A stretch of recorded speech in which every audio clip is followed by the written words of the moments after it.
प्रश्न, भारतीय क्रांतिकारी अतिवाद का वर्णन करें।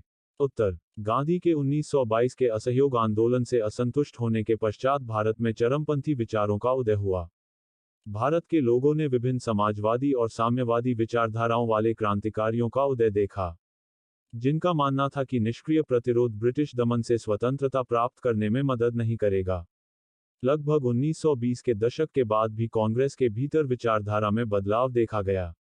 युवा नेताओं का एक समूह समाजवादी और साम्यवादी विचारों की ओर बढ़ा। स्वतंत्रता के लिए भारत के संघर्ष ने स्थानीय और उच्च स्तर पर कई प्रतिरोधों का कारण विभिन्न विचारधाराओं के लिए मार्ग प्रशस्त किया। कई विदेशी गतिविधियों का भारत के क्रांतिकारी, समाजवादी और साम्यवादी विचारधारा पर प्रभाव पड़ा है, जैसे कि अमेरिकी स्वतंत्रता संग्राम, आयरिश संघर्ष, इटली का एकीकरण, मैजिनी और गैरिबाल्डी का जीवन, जापान ने रूस के खिलाफ जीत हासिल की और ज्यादातर 1917 की अक्टूबर रूस की क्रांति आदि। राष्ट्रवादी भावनाओं ने लोगों को पूरी तरह से एकजुट किया और राष्ट्र के विचार को सामने रखा, जिसमें 1905 में बंगाल का विभाजन, जिसको ब्रिटिश द्वारा कहा गया कि यह प्रशासन के आधार पर राज्य को विभाजित करने के लिए किया गया है, लेकिन असल में यह बंगाल में हिंदू और मुस्लिम समुदायों को विभाजित करने के रूप में देखा गया, जिसने एक विशाल लामबंदी का मार्ग प्रशस्त किया।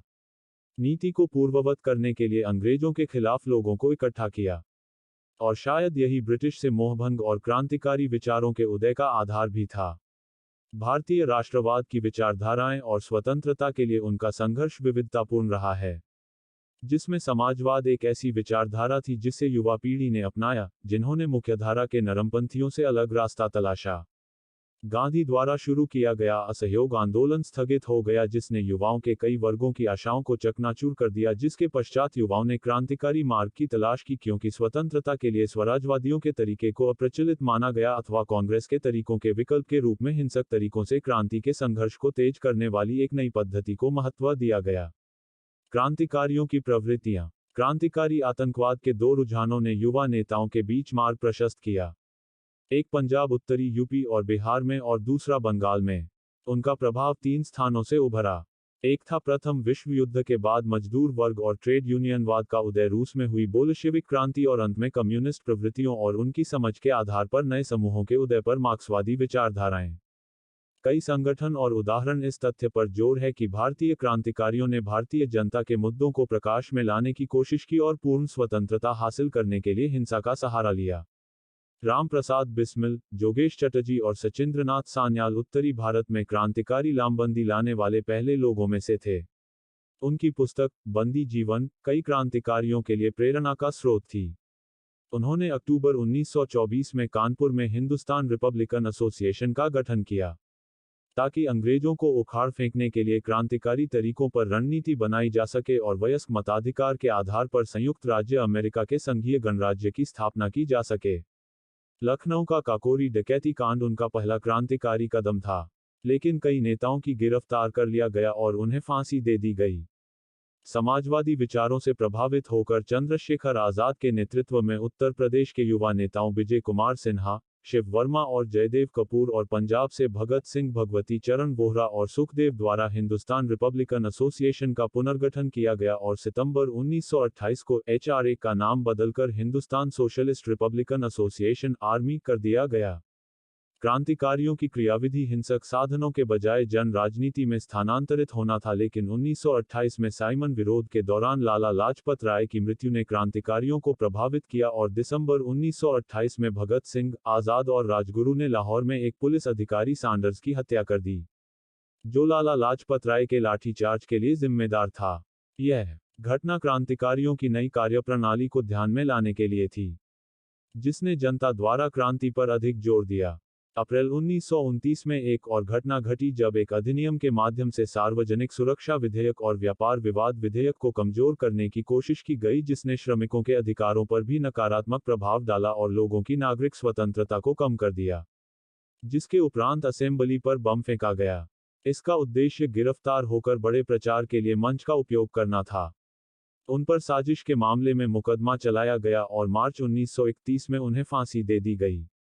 लेकिन इनकलाब जिंदाबाद, सर्वहारा जिंदाबाद, साम्राज्यवाद के साथ नीचे, बहरों को सुनाओ और रंग दे बसंती चोला जैसे उनके नारों ने उन्हें देशव्यापी सहानुभूति दिलाई। इसके बावजूद उनकी मृत्यु ने औपनिवेशिक सत्ता के अधीन स्वतंत्रता के लिए संघर्ष कर रहे प्रत्येक मानव की आत्मा को झकझोर दिया। ऐसी कई घटनाएं हैं जहां क्रांतिकारियों ने अंग्रेजों के अत्याचारों के खिलाफ आवाज उठाई, भारतीयों के मन में क्रांति का विचार उत्पन्न किया। जेलों में भारतीयों की दुर्दशा के लिए जतिन दास ने अंग्रेजों के खिलाफ भूख हड़ताल की, ताकि राजनीतिक कैदियों के रूप में व्यवहार किया जाए, न कि अपराधियों के रूप में। उनकी मृत्यु ने एक और जन सहानुभूति और हलचल का मार्ग प्रशस्त किया। लाहौर षड्यंत्र मामले में आगे कई क्रांतिकारियों को दोषी ठहराया गया या काला पानी हेतु अंडमान निर्वासित किया गया। बंगाल में क्रांतिकारियों ने कांग्रेस के साथ मिलकर काम करना प्रारंभ किया, जिसने उनको एक आधार प्रदान किया। उन्होंने सीआर दास और उनके स्वराजवादी कार्यों में मदद की, लेकिन सीआर दास की मृत्यु ने कांग्रेस को दो समूहों में विभाजित कर दिया। एक सुभाष चंद्र बोस के नेतृत्व में युगांतर समूह और दूसरा जेएम सिंह गुप्ता के नेतृत्व वाली अनुशीलन समिति। अलग होने के पश्चात क्रांतिकारियों का लक्ष्य कलकत्ता के कमिश्नर चार्ल्स टारगेट की हत्या करना था। सितंबर 1934 में गोपीनाथ साहा द्वारा प्रयास किया गया था। दुर्भाग्य से एक अन्य अंग्रेज की हत्या कर दी गई, जिससे कई क्रांतिकारियों की गिरफ्तारी हुई और उनकी मृत्यु हो गई, जिससे क्रांतिकारी आंदोलन का पतन हो गया। आंदोलन को और झटका कई मुद्दों के कारण भी लगा, जिससे समूह दो गुटों के बीच बंट गया, जिसमें एक क्रांतिकारी समूह सूर्य सेन के नेतृत्व में था, जिसे चटगांव समूह कहा जाता था। सूर्य सेन की मुख्य मान्यता थी, मानवतावाद क्रांतिकारी का एक विशेष गुण है। सूर्य सेन ने अन्य युवा क्रांतिकारियों के समूह के साथ चटगांव के दो शस्त्रागार पर कब्जा कर लिया। उनका लक्ष्य हथियारों को जब्त करना और टेलीग्राफ व चटगांव और शेष बंगाल के बीच रेलवे संचार को नष्ट करना था। अप्रैल 1930 में ब्रिटिश द्वारा छापा मारा गया, लेकिन दुर्भाग्य से कोई हथियार नहीं मिला। यह छापा भारतीय गणतंत्र सेना चटगांव शाखा के बैनर तले किया गया था। इसके बाद क्रांतिकारी भाग गए और सूर्य सेन 3 साल तक आसपास के गांव में छिपे रहे, लेकिन जनवरी 1934 में उन्हें ढूंढ निकाला गया और उन्हें फांसी दे दी गई। प्रस्तुति समापन। आपका धन्यवाद। Disclaimer: This notes has been made after a lot of research, yet the accuracy of the answers may vary. The author assumes no responsibility or liability for any errors or omissions in the content of this notes.